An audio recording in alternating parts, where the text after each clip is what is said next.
Follow all Moessieurs news on his website, www.moessieurs.com. And on his Facebook Moessieurs and Instagram Moessieurs13 page 2. For daily exclusive publications.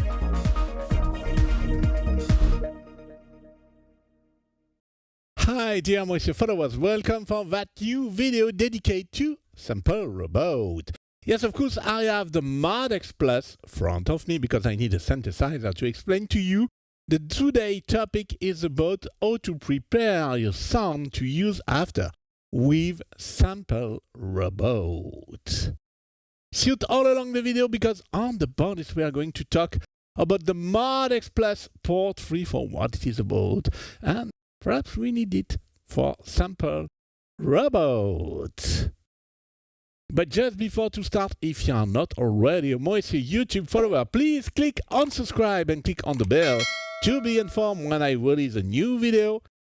If you like that video content, please click on like, and if you want to support the channel, you can use bottom right of the video the super thanks. It's like a kind of one-shot donation, or you can become for a monthly fee a Moessieux community members. And with that, you will have some private video just for you. All the video I release, you will see them as preview more than 4 weeks before all the others followers. And the two are without any advertising. You can see all of them without any cuts, up for the preview to the public release, of course. And if you book a Moessieux masterclass with me, you have 15-minute extended time as soon as you stay a community member. I'm going to give you some few tips about how to prepare your sound for sampling with Samplerobot. Before doing any sampling, a quick reminder: you sample for your own personal needs.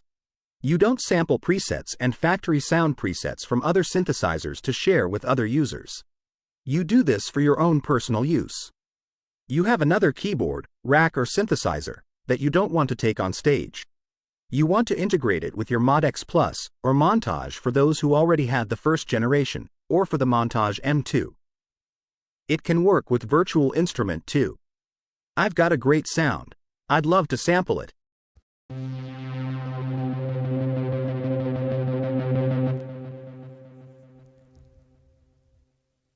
I'm not a professional in sampling and sound design, but if you try to sample this with Samplerobot or any other software, it's going to be very complicated because it modulates in all directions.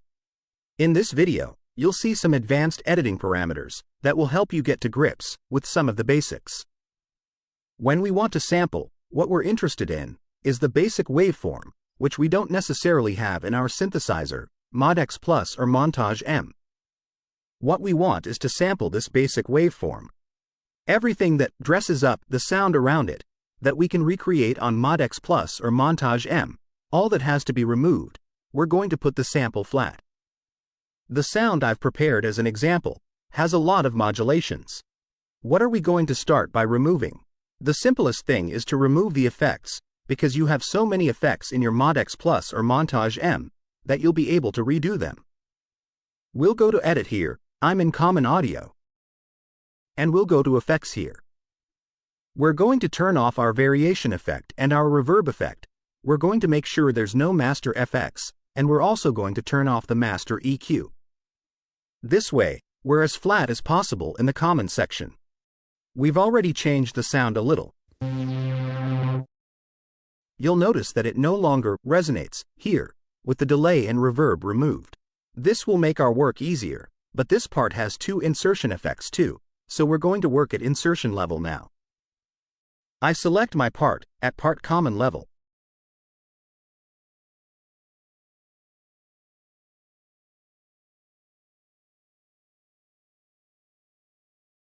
There are 2 effects: a chorus and a distortion. Let's hear before and after removing them.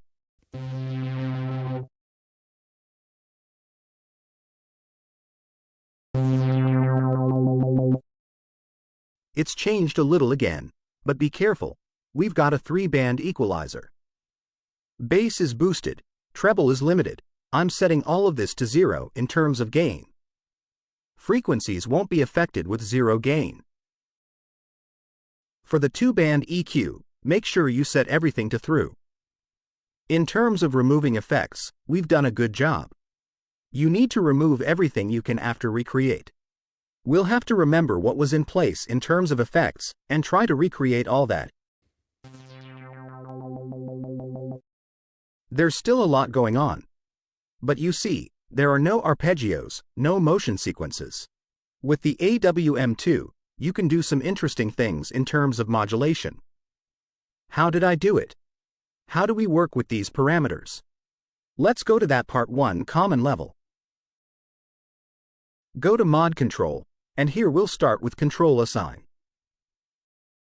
Depending on your controller's position, if you're really not careful, if you've moved a controller, maybe it'll change the way the sound comes out. My advice is simple.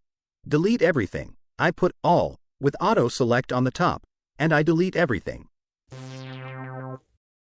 This way, you can be sure that there isn't a controller that will modulate things. Now, let's go to the part LFO, the low-frequency oscillator. There's a speed. Then there's the pitch that modulating that sound. I'll play it back for you. When we're working on certain parameters, notably the filter, if you keep your finger pressed down on your note, when you move the value, you don't hear any change. You have to release the note and press again to hear the result. That's why I'm going to do it like this. I'm going to reset everything.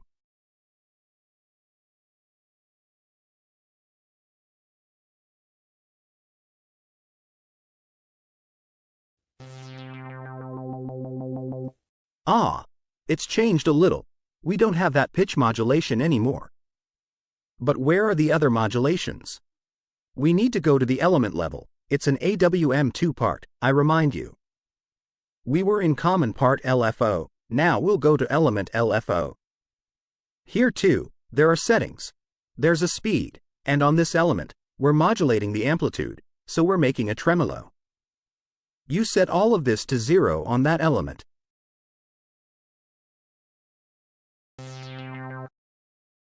Element 2 also had 1.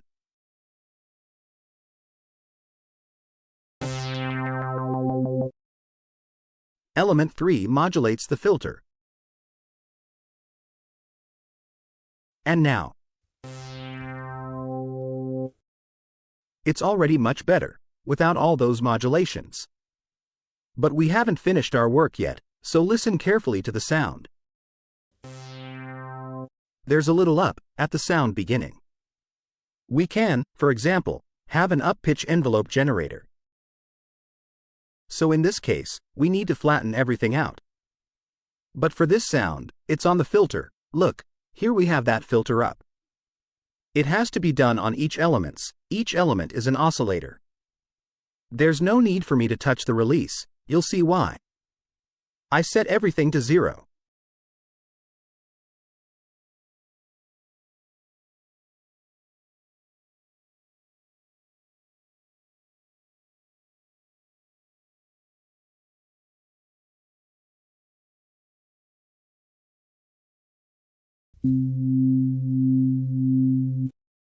Hear the difference? All that was heard at the sound beginning, which enriched its sound, was in fact that filter envelope generator. I don't need to touch the release. Because once I've got everything flat, it stays like that, there's no problem. We could then have the amplitude modified slightly if the sounds start with a lesser attack, but be careful.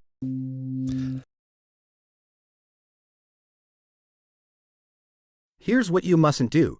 You set everything to 0, as with the pitch, and there's no more sound. Don't worry, I'm coming back to the initial parameters. Decay 2 was very impactful.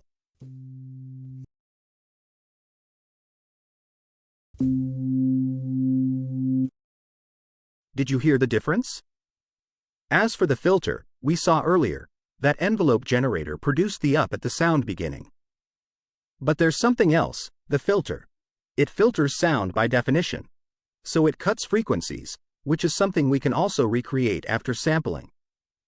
What we'll do is set through for each element. It's not the same thing anymore, so why do we have different tonalities? Because here, we also have filters for each element and perhaps octave pitches too.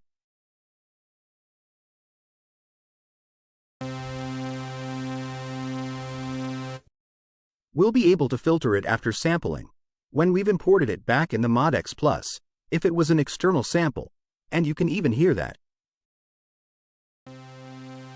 There are different oscillators, a bit like on an organ with the drawbars adding to each other.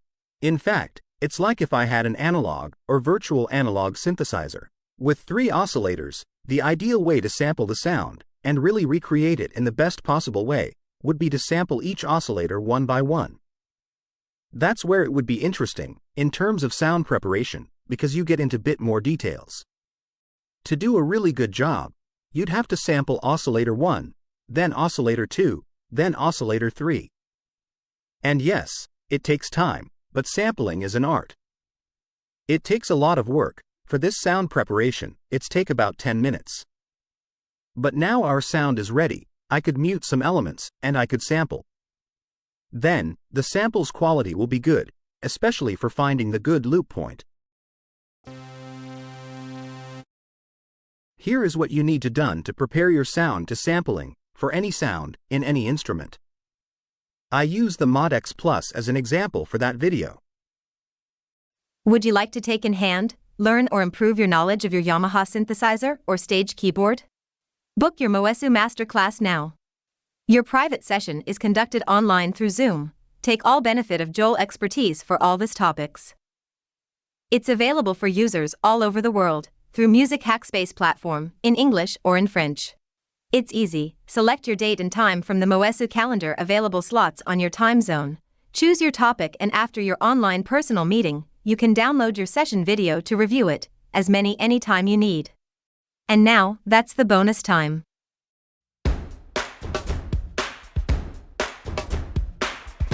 For this bonus, I told you that I will going to explain to you what is MODX plus port 3.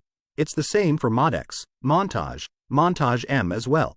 Port 3 is what allows us, when connected via USB, to communicate with the classic 5-pin DIN MIDI sockets. This means that, for example, I have an old synthesizer, excuse me for the pun, which has no USB connection.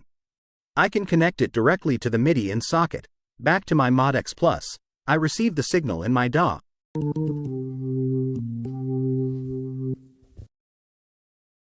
That's what this port 3 is for. It obviously works on your computer, Mac or PC. It also works on iOS.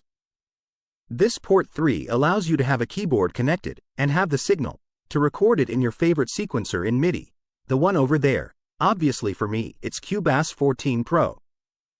This is video ending. I hope you have liked it. I hope you have find it interesting. As a reminder, you can book your Moessieux Masterclass directly on the Music Hackspace platform. See you soon for one other Moessieux video. Bye.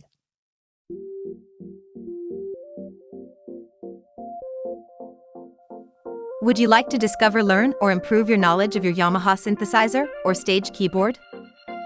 Book your Moessieurs Masterclass now. Your private session is conducted online through Zoom. Take all benefit of Moessieurs' expertise, Yamaha synthesizers and stage keyboard specialist and consultant for Yamaha Music Europe and France. As member of International Yamaha Tech Talk Live Team, Music Hackspace instructor and host of the Camelot Pro Sessions, Joel take care of your experience level. Whether you're a beginner or a skilled user, get the most out of your Yamaha synthesizer, stage keyboard, John Mela's software suite or Camelot Pro.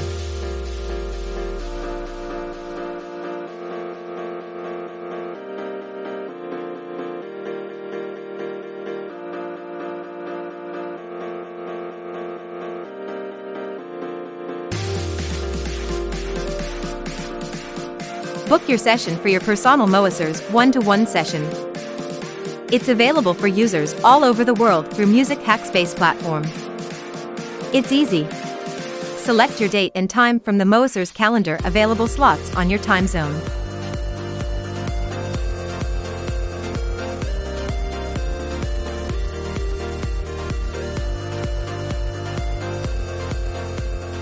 Thank you for watching this Moessieurs video.